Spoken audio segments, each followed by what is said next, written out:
तो दीदी आपने ज़िक्र किया कि स्नातक के बाद आपकी शादी हो गई जिसको आपने सहर्ष स्वीकार किया क्योंकि आपके मन का जो है वो संबंध बनने जा रहा था। तो आप उसके बारे में बताएँ कि जैसा आपने सोचा था वैसा ही था सब या कुछ? नहीं देखिए, ऐसा होता है जब हम ससुराल के परिवेश में जाते हैं तो मायके से भिन्न तो होता ही है। क्योंकि हमारे घर की जो हमें छूट होती है और जो वहाँ का परिवेश होता है, हम वहाँ पले हैं, बड़े हैं, वहाँ से थोड़ा चेंज होता है। लेकिन जब हम ठान लेते हैं कि हमें तो यहाँ करना ही है काम या अपने आप को साबित करना है, तो फिर वो सब हमारे लिए आसान होता चला जाता है। और जिसमें कि पतिदेव बहुत ध्यान रखने वाले थे हर चीज़ का, हर ज़रूरत का। तो वैसे तो हमारा संयुक्त परिवार था, 5 भाई थे वो और 1 बहन थी। लेकिन सास-ससुर नहीं थे। उस हिसाब से जैसे मैंने सास-ससुर को नहीं देखा, तो मैंने संयुक्त परिवार के लिए भी इसमें लिखा है, जैसे आजकल क्या है, एकल परिवार को ज़्यादा जी, पसंद जी, करते हैं बिल्कुल। बच्चे। और लेकिन वो ये नहीं समझते कि एकल परिवार में बच्चों को पालने में या बच्चों को संस्कार देने में बहुत दिक्कतें आती हैं। उस टाइम में जब हमारा संयुक्त परिवार था, थोड़ी अनबन तो सब में होती ही है। लेकिन फिर जब सब मिल-जुल के चल पड़ते हैं, तो एक त्योहार का, तीज का एक अलग ही आनंद आता है, जी। जब सब मिल-जुल के मनाते हैं साथ में। काम बढ़ जाता है, इतना पता भी नहीं चलता, किसी ने कुछ किया, किसी ने कुछ किया और काम खत्म हो जाता था। पहले इतनी काम वाली बाइयाँ कहाँ होती थीं, जी। बस एक वो बर्तन वाली आ गईं या फिर कुएँ से पानी भरना होता था, कुएँ से पानी भरने के लिए आ गईं, बाकी तो आपको सबको मिल-जुल के ही करना होता था। गैस भी हमारे बहुत बाद में आई है, 2-3 साल बाद आई है। आपने चूल्हा भी जलाया है? जाऊँ। मीठी और चूल्हा भी बहुत हुआ। खूब, बहुत खूबसूरत सच में। और ये तो बहुत ही अच्छी बात है और यहाँ मैं थोड़ा-सा अपने व्यूअर्स को ये बताना चाहूँगी कि कितना मुस्कुराते हुए, कितना तेज़ और कितने कह सकते हैं ना शांति के साथ वो अपनी उस प्यारी-सी यात्रा को बता रही हैं। तो ये हमारे ऊपर है कई बार मैं ये नहीं कहती कि अपवाद नहीं होते, अपवाद भी होते हैं लेकिन संयुक्त परिवार या ससुराल या इन सब का भी अपना एक आनंद होता है और दोनों पहलू होते हैं सिक्के के। तो दूसरा पहलू ये भी होता है कि हम उन चीज़ों को स्वीकार करें और जो थोड़ी-सी चुनौतियाँ आती हैं, जैसे कि वैचारिक मतभेद, उनको थोड़ा पॉजिटिव रूप से लेके अगर थोड़ा-सा धैर्य रखें, तो सब चीज़ें सही तरह से चलने लगती हैं। हाँ, तो हम आप लोगों से यही कहते हैं कि अपनी जो प्रतिभा है, उसको बनाकर रखें, बस थोड़ा धैर्य रखें, चीज़ें सही पटरी पे आती ज़रूर हैं। तो बिल्कुल। चलते हैं हम यात्रा में आगे दीदी आपके साथ। तो चलिए आपका ये सफ़र बहुत शानदार रहा। आप उस सब में जो आपने कहा कि भई ये सब चीज़ें चल रही थी, एक बच्चे का दुनिया में आना, उसको पालना और एक माँ, एक बहू, एक पत्नी, एक ननद, एक भाभी, ये सारी चीज़ें आप भूमिकाएँ निभाते-निभाते तो कहीं सीमा तो खो ही गई होगी। उसके बारे में बताएँ कैसे मिली? उसमें ऐसा हुआ कि मैं अपनी ज़िम्मेदारियों को निभाते-निभाते अपने आप में कहीं ऐसा रखती सोचती नहीं थी कि मुझे कुछ लिखना है। लेकिन पढ़ने का शौक मेरा जारी था। गृह शोभा और मनोरमा और जो भी मुझे पुस्तकें पसंद थी, धर्मवीर भारती जी, बेहतर भी धरोहर पढ़ती वगैरह, हैं। बेकर ये सब, मेरे पास बहुत सारे कट्टा भर-भर के बुक थी पढ़ने की। इतना ज़्यादा शौक था मुझको, क्योंकि मैं अपना जितना भी खाली टाइम था सब पढ़ने में या अच्छा, समय सब कहते हैं कि समय नहीं है, जिस भी महिला से बात करें, तो आप मुझे उस समय का बताएँ कि आप वो कैसे चुराती थी अपने लिए? चिंतन बस ये है ना कि खाली नहीं बैठना है। आप मान लीजिए आपने घर का काम निपटा लिया, आप उस समय क्या करेंगे?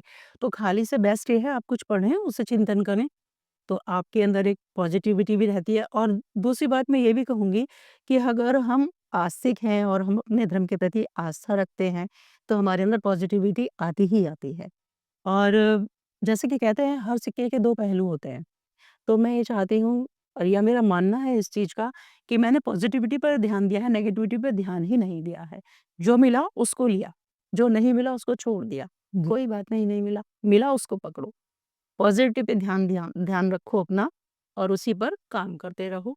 मीन्स जो मिला है उस पर उसको अपना सहेज के सँभाल के और बेहतर करें, ना कि उस पे हम अपना समय ज़ाया करें जो हमें नहीं मिला। क्योंकि कहीं न कहीं देखो ये तो है कि मिलता भी उसी की मर्ज़ी से है बिल और जो मिल गया उसको जो है एक्सेप्ट करिए और आगे बढ़िए। बिल तो ये बहुत अच्छी बात है, बहुत अच्छा संदेश आपने दिया।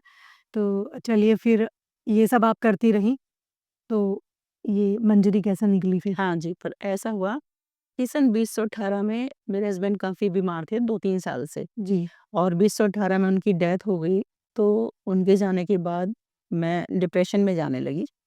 और बैठ के रोना, सोचना ये सब चीज़ें मेरे साथ होने लगी। मुझे लगता था कि ज़िंदगी का अब अर्थ क्या है? पतिदेव नहीं है तो अब हालाँकि बच्चे मेरा बहुत ध्यान रखते थे, खाने-पीने का, दवाई सबका ध्यान रखते थे, बच्चे बहुत अच्छे हैं मेरे, हुँ। भगवान ऐसे बच्चे सबको दे। जी, बिल्कुल।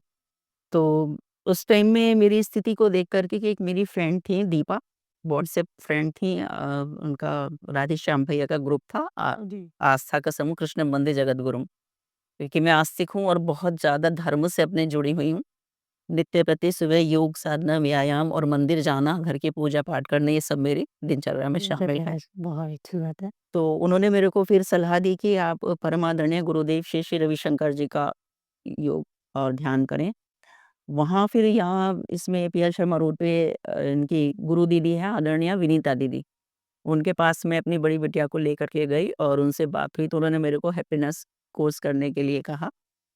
और वहाँ मैंने हैप्पीनेस कोर्स करने के बाद फिर ध्यान, समाधि, धारणा ये सब चीज़ों के कोर्स किए और टीएनटीवी कोर्स किया और उसके बाद फिर जो उनके समझाने से और उस कोर्स को करने से जो मैंने एक बार कलम थामी है, फिर पीछे मुड़कर नहीं देखा। जी। माँ शारदे की कृपा से मुझे इस सब जगत में बहुत मान-सम्मान और प्यार दुलार मिला है अपने बड़ों का, छोटों का, सबका, तो मुझे बहुत अच्छा लगता है क्योंकि एक जो मेरा समय व्यर्थ चिंतन में बीत रहा था, वो मेरा अब एक पॉज़िटिविटी में, एक क्रियात्मक कार्य में लग गया, एक रचनात्मक कार्य में लग गया और इसी कर्म को करते-करते करीबन मैंने 5 मेरे पद्य संकलन एकल, जी, 1 लघु कथा का संकलन, 1 कहानी का संकलन, 1 उपन्यास और 1 दोहा छंद भी प्रकाशित होने गया हुआ है। जी। कुल मिला के 9-10 किताबें मेरी आ गई हैं और काफ़ी साहित्यिक मंचों से सम्मान भी मिला है और बहुत सारी मैंने धार्मिक यात्राएँ भी की हैं।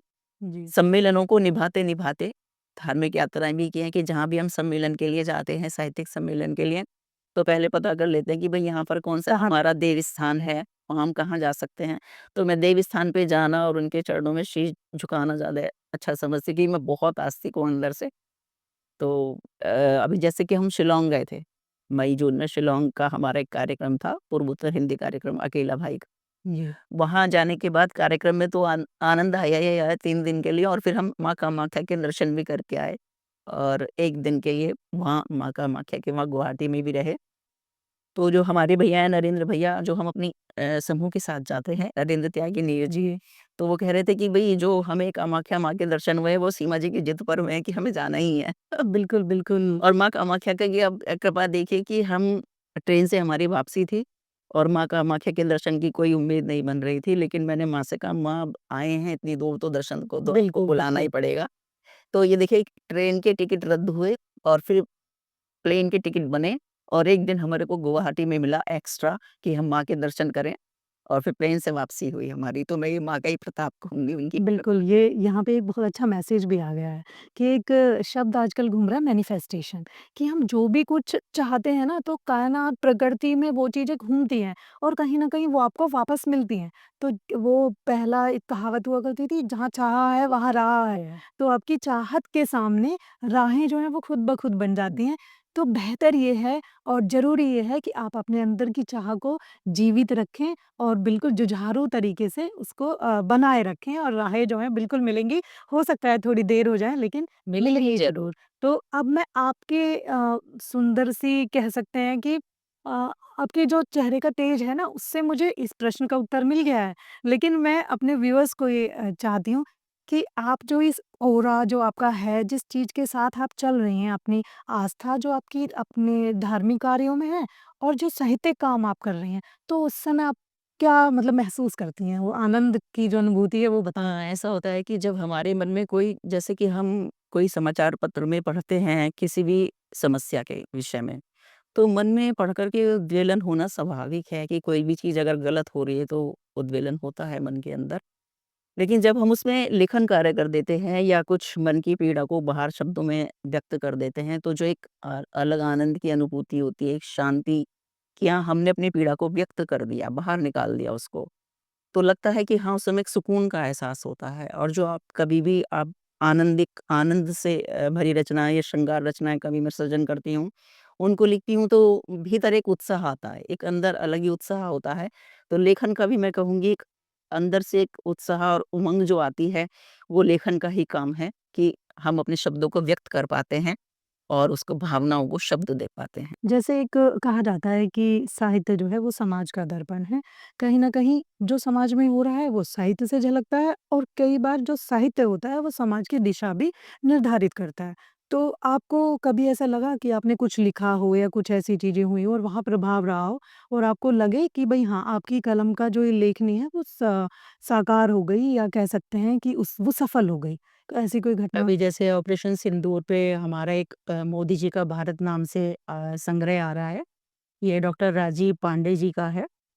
तो जिस टाइम मैंने उनको रचना का गीत का अपना पढ़ के उन्होंने ऑनलाइन किया था ये, फ़ेसबुक पर लाइव था। और जब मैंने वहाँ पे वैसे उन्होंने मेरे नाम किया कि डॉक्टर लिख दिया मेरी रचना पढ़ने के बाद, पहले उनको रचना भेजनी थी। तो मैंने 2 बार समूह में लिखा कि भैया आप मेरे नाम के आगे से डॉक्टर आते ही, मैं डॉक्टर नहीं हूँ, मैं तो सामान्य से एक साधारण साहित्यकार हूँ। उन्होंने कोई जवाब नहीं दिया मुझे। फिर जब मैंने अपनी रचना का वहाँ वाचन किया, तो उसके बाद वहाँ उन्होंने फिर मुझे डॉक्टर सीमा गर्ग मंजरी के नाम से पुकारा। उस टाइम तो मैं कुछ नहीं बोली क्योंकि सब लोग वहाँ मौजूद थे। तो उसके बाद मैंने फिर समूह में डाला कि भैया ऐसे-ऐसे आप मेरे नाम, कि बस ऐसा हो गया। हाँ, मेरे नाम के आगे से हटा दीजिएगा। तो बोले तब वो बोले दीदी आपका बहुत-बहुत धन्यवाद। आप डॉक्टर हैं, साहित्य की डॉक्टर हैं आप, ये मैं मानता हूँ। तो इससे बड़ी और मैं क्या जी, तो ये उपाधि उन्होंने दी। चलिए बहुत ही शानदार और बहुत अच्छी बात रही और